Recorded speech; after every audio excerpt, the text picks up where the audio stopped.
Welcome to the Becoming You show, where limits get torched and possibility takes the mic. I'm Leah Rowling, human in permanent beta, neurostrategist, mom to 3 amazing humans, married to 1 legendary soul, and your no fluff permission slip to stop waiting. Every week, we rewire brain patterns, smash hand-me-down mindsets, and dive into the daring, identity-shifting conversations most people dodge. Ready to turn potential into proof? Grab your pen. Your next chapter starts now. Welcome, my friends. Welcome to the Becoming You show. I am your host, Leah Rowling, and I am so excited that you're here. And before we dive into today's work, I really just want to take a moment to say thank you. Truly, thank you for being here. Thank you for choosing yourself today. Thank you for choosing your leadership. Thank you for the kind of human that doesn't need the applause, that just understands the importance of this work, right? I'm I'm grateful and I thank you. I say this a few times, but I like to picture all of you. Like maybe you're on a walk with your dog, or maybe you're folding laundry at the counter, or maybe you're in the car in between your meetings, maybe you're driving to carpool, maybe you're, on a flight, right? Wherever you are, I'm just glad that you're here. So thank you for letting me be in your ear today. We're going to start a four-part June series today on relationships. I've been doing this. I'm just trying them out. I'd love your feedback. Whether or not you love kind of the 4-part series, if you love me chunking these up into some sort of bigger theme or topic, or if your preference is just that I just pick a topic and just go for it. But these are big themes. These are big topics that I coach around a lot, and teaching them in a half an hour just isn't it won't be as impactful, and it's not as valuable. So this month, at least, unless I hear otherwise from you, we might just continue a couple more months with some series. But this series is specifically on relationships, right? The truth about relationships. And before I get into the conversation, I want to ask you a question, right? For the sake of this conversation, please do this. It'll be so much more impactful. I want you to pick one person in your life right now where the relationship feels off, in whatever way you define off, okay? Maybe it's a partner, maybe it's a kid, a child, maybe it's a parent, maybe it's a friend, a sibling, a coworker, maybe it's an ex, right? A person, right? That maybe you used to be close to, and now there is this wall. Okay? You have one in mind? Okay, I want you to hold them there. Now, I want you to ask yourself this question. What have you been trying to do to make that relationship better? What have you been trying to do in order to make that relationship better? And I want you to be honest with yourself, because what most of us do, okay, what I have done, what my clients have done, what humans do, is we are trying to fix the relationship by trying to fix the other person, right? By trying to get them to do something different, by trying to get them to see something differently, trying to get them to acknowledge something, trying to get them to understand something, trying to manage their behavior in some way so that we can feel better. And it doesn't work. It doesn't work, right? Or it works for a moment and then we're right back where we started, right? More tired, more resentful, more powerless than we were before. So I'm going to suggest something today that might sound impossible at first. And my ask is I want you to give it 24 hours before you push back. Okay, this is all I'm going to ask, is just allow it to linger before you push back. Okay? I want you to consider that you have been trying to fix relationships from completely from the complete wrong location. Okay? Your relationship with that person that you have in your mind, that you have in your hands, is not actually between you and them. It's not. It's happening inside of you. Okay, so today is the foundation of this entire series. 3 concepts. So if you don't take anything else from these 4 weeks that we're gonna bring forward relationships in this topic, I want you to take these three. One, people are neutral, right? The thoughts about you, the thoughts about them create the relationship. So people are neutral.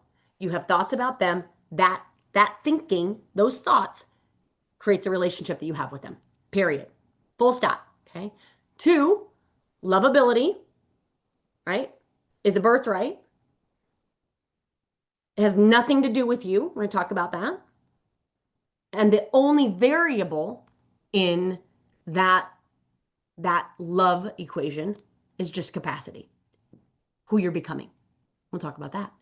And lastly, number 3 is when we learn how to take care of ourselves, when we learn to be our own best friend, when we learn to have our own back, relationships, every single one of them changes. Every single relationship changes when you learn how to take care of you first. Because you no longer need them to be anything more for you. Okay? Everything else that happens in relationship to that is a bonus. So let's go. The neutrality of others. Okay? I want you to think through this, you guys. You and another person, this other person that you might have in mind, okay, are in a room together. 2 bodies, 2 brains, 2 completely private experiences happening at the same time in the same room. Okay? You are looking at them, right? You have thoughts about them. Those thoughts about them produce feelings in you. That experience, right, that those thoughts and feelings create is what you call your relationship with this person. Okay? Now they are looking at you. They have thoughts about you. Those thoughts produce feelings in them. That experience is what they call their relationship with you. Okay? So you have one relationship with them. They have one relationship with you. Those are 2 different relationships happening in 2 different brains in the same room. Okay? You don't have access to the one happening in their brain. You don't. You only have access to the one happening in yours. So when I say, right, that I want to improve my relationship with my partner, right, when I say I want to improve that relationship that I'm having with my child, right, or my neighbor or my ex, right, what I'm saying is that I want to improve the experience that I'm having of said person inside my own head. That is what I call the neutrality of others. Okay? The other person, completely neutral. They're just existing in the room, doing what they do, thinking what they're thinking, saying what they say, being who they are. Always. That's just neutral. It has to be neutral. Okay? The relationship, on the other hand, right?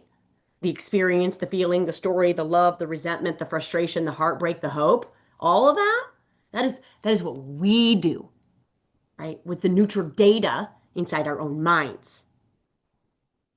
So when we understand that, the neutrality of others, and that people just are neutral, that our thoughts about them are what creates the experience that we call the relationship, right? The moment that happens, the moment that you can hold someone neutrally, right? The moment that you can see them as a human being doing the things humans do, separate out your story about it, you have unlocked something that most people will never unlock in their whole life. Do you want to know what that unlock is? Love. Love. Love. You can love them without needing them to be different, right? You can grieve them. You can release them. You can have boundaries with them, right? You can also never speak to them again. But you are no longer at the mercy of what they do. You are no longer at the mercy of what they say. You have become a conscious participant, a conscious agent in your own life, right? You're no longer the mercy of it Because what they do is what they do, and it's neutral, right? The meaning is yours. The meaning is yours. So I want you to try this on. Again, like I said at the very beginning, for like 24 hours before you push back on this. I want you to think about that person, right? Um, Somebody that you have an amazing relationship with, right? I want you to think about them. I want you to bring them to mind right now. Okay. Maybe it's a best friend. Maybe it's a kid. Maybe it's your mom. Maybe it's a mentor. Maybe it's someone you just love being with. Okay. And I want you to ask yourself, why do you have an amazing relationship with them? Okay. Most of you are going to say, because they're amazing, because of who they are, because of what they do, because of how they show up. Okay. That's probably what you're going to say. Now, I want you to picture that person that maybe you brought to mind at the very beginning of this conversation, someone that you might be struggling with. Maybe it's a coworker, maybe it's a family member, maybe it's, you know, someone who lives rent free in your head in not a great way right now. Okay. You've got them in your mind. Okay. Now, I want you to imagine this, what we might call difficult person, doing the exact same thing that your amazing person does, right? So you have this amazing person and they do this thing. Now, I want you to imagine this person that you are in a difficult relationship with. I want you to imagine them doing the exact same thing this amazing person does. And I want you to ask yourself, do you have a great relationship with them now? No, of course you don't, right? Because the thing that's making the first relationship amazing is not actually what they're doing.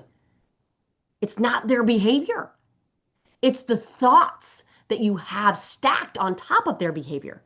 It's the story that you have told yourself time in, time over and over again. It's the evidence that you have and that you've collected. It's the proof that you have. It's the bias that you now have. It's the history that you have built and all the interpretations and the assumptions that you've layered in.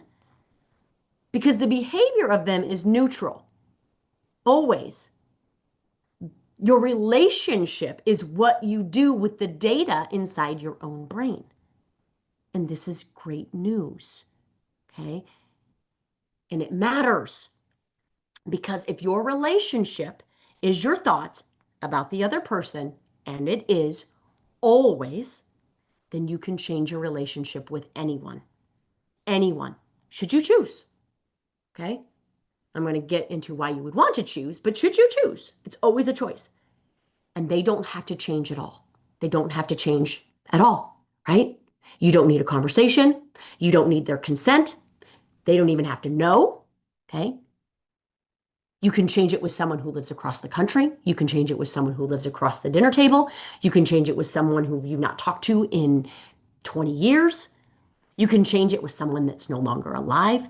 You can change it with somebody that is completely removed from your life because the relationship is and has always been in your mind, and your mind is the only one that you have the keys to, right? I've had clients um, share with me, tell me that they won't ever have a relationship with their father because he had passed, and that they'll carry this forever, or they didn't get to say the last things that they wanted to say. And we do the work and we look at the thoughts and we examine what they decided their father meant and what they would have said. And we separate the human from the story and we hold the father neutrally and we choose new thoughts and we grow capacity.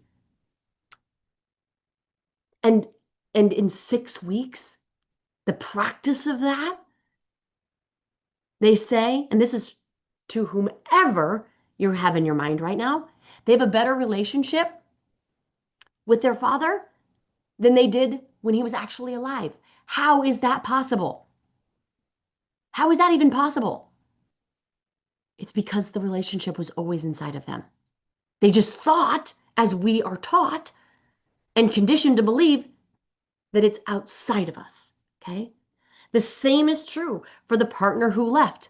The same is true for the neighbor across the street. The same is true for the friend that you fell out with, the parent, right? That you stopped speaking to, the version of someone who hurt you, the person that you can no longer reach.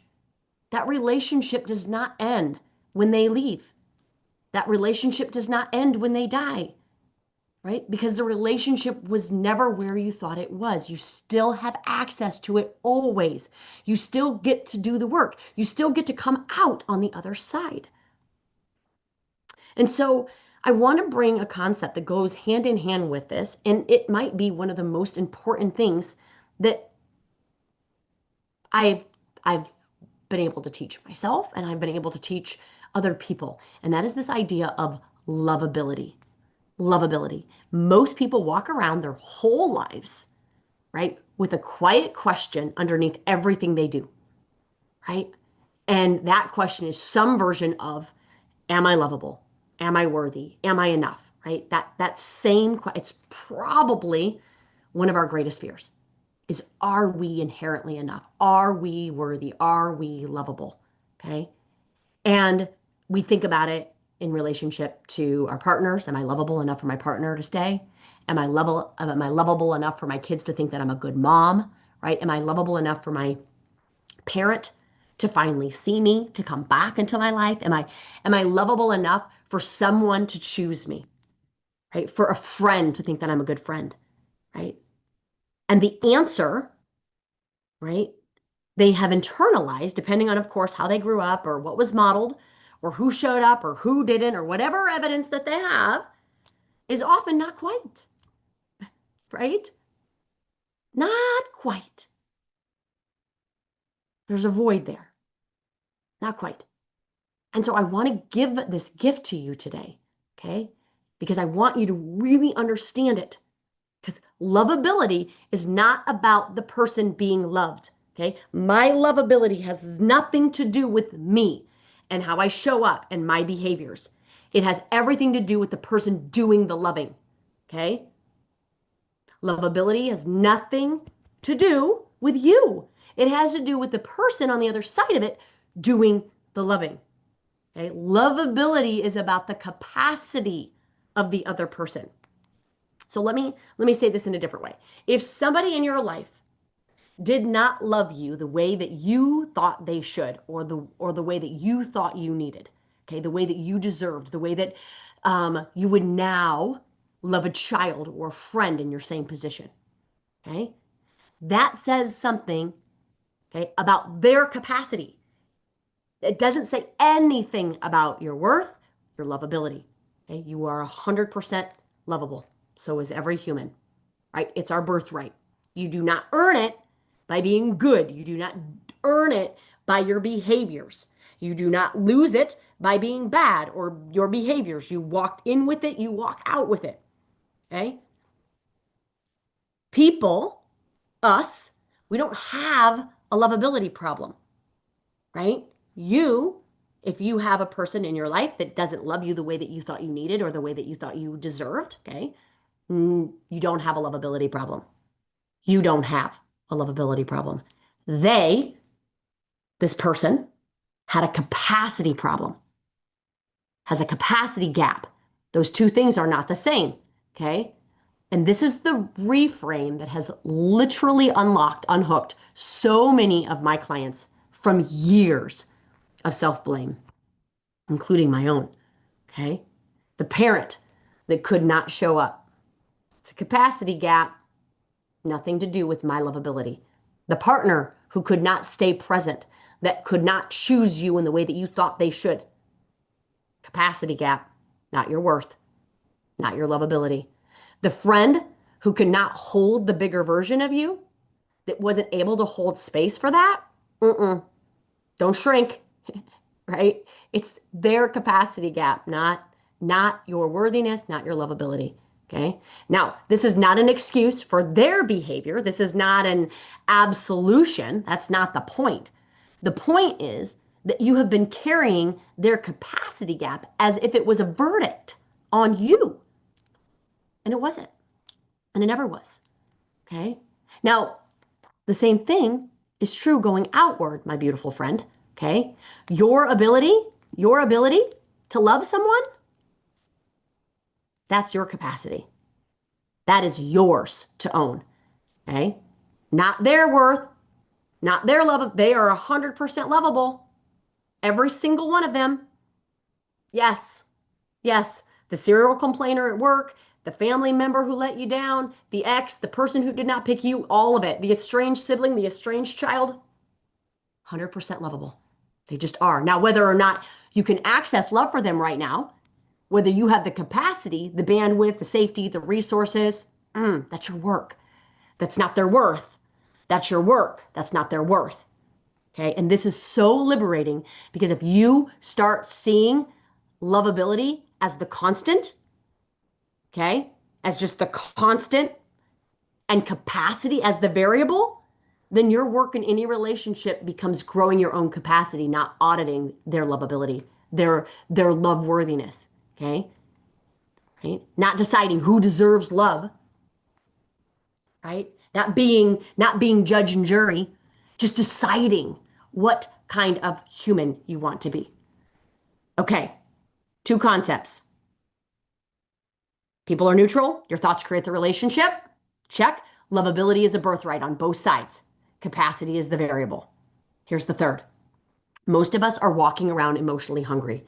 Okay, not because we don't have love in our lives, but because we have outsourced the fueling of ourselves to other people, right? Have you ever noticed how empty you can feel even when you are surrounded by people who care about you, right? That's not a relationship problem. That's a sourcing problem, right? You are trying to drink water from other people's cups.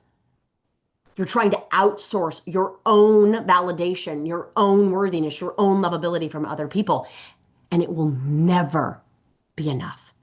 So here's the move. You fill your own cup first. You take care of your own needs first. You have your own back. You are your own best friend. Okay. You love yourself out loud. You give yourself the encouragement, right? That you are waiting on someone else to give you first. The accolades, the validation, the permission, right? And anything else that anyone wants to pour on top of you after that, bonus, cherry. This is the reframe that changes that energetic quality of every single relationship in your life. Because the partner who has been carrying the weight of making you feel okay about yourself gets that weight lifted. Okay, they get to be your partner. Okay, full stop. The friend, right, that has been making you feel chosen gets to be a friend. The kid, right, who has been carrying whether or not you're a good parent gets to be a kid instead of a report card. And when you take care of your own needs, you stop needing other people to source it. You stop being hungry, and the people in your life get to actually be themselves around you. Okay? It's super, super important. Okay? So I want you to ask yourself, right? What is the sentence that I'm waiting on someone to say to me? I want you to write it down. And I want you to ask yourself, can I say it to myself? Not in a way that we've been taught that doesn't quite land, not in this toxic positive way, but in a real way, the way that says, yes, yes, Leah, I see you. Yes, girl. Yes, you're doing the work. Yes, you are a good parent. You are a good partner. You are a good friend. You are a good human. You are trying. Girl, I see you. You are allowed. You are allowed to rest. You are allowed to be tired. You are allowed to still be learning. You are allowed to not have it figured out. You are loved. I love you. Can you give yourself that gift? That is the move. That is the move. And here is the practice, right? Here's the work for this week. You're going to pick one person, just one, the person that you most want a better relationship with. Or maybe it's the hardest person to love right now. Or maybe it's the person who just keeps showing up in your thoughts, whether you want them to or not. And for the next 7 days, you're going to do three things. You ready? One, every morning, you are going to do a thought download about that person, right? Pen, paper, doesn't matter, app, notes, whatever. What you're currently thinking about them. Not what they're doing, but what you're thinking. I want you to write it all down. The petty stuff, the angry stuff, the hopeful stuff, the grieving stuff, all of it, okay? That right there is your current relationship with them, right? And you're going to see it right there on the page. You can't unsee it then, right? It might be the very first time that you realize and recognize the power of this work. That actually all of your thoughts that you just downloaded make up that relationship that you have with them. Number two, after you've done the download, right? I want you to ask yourself this question. What would I have to think about this person, right, to feel the way that I want to feel about them? Not what they'd have to do, what would I have to think? Okay? Just writing some options, right? Don't pretend something is true when it's not. This is just an experiment. What is a more accurate thought?